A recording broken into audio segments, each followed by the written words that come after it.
الحكم للنطق بها امام محكمة الطفل.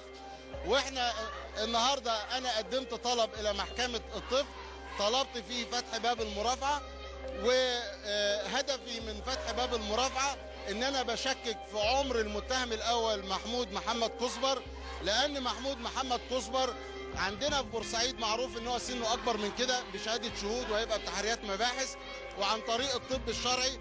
هذا الولد اللي بيقولوا عليه طفل اللي متصور بالآلي وبيفتخر بيه، هذا الطفل اللي بيقولوا عليه طفل اللي طلع ارتكب الواقعة ونزل من فوق السطح وسابهم يدوروا اكتر من نص ساعة وهو شايفهم، وفي الاخر يروح يقول لهم البنت موجودة في المكان ده.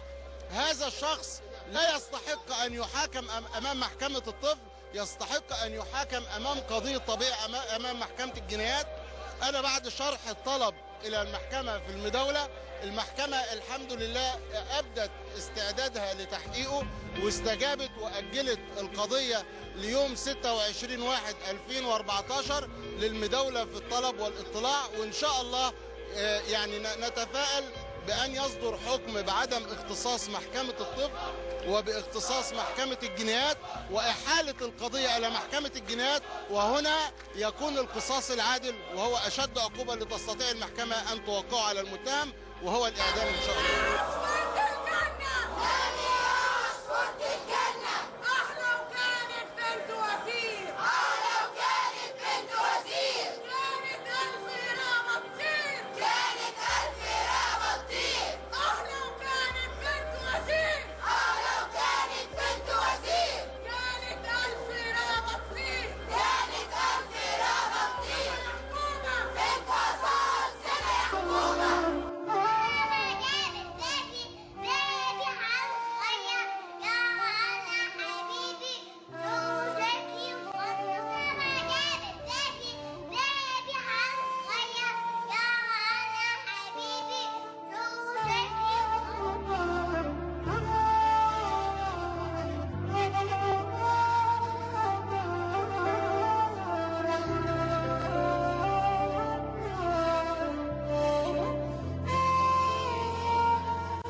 يا رب هو اللي هيجيب حق ربنا، يا رب يكون قضى حقاني ويتموتوا زي ما موتوها.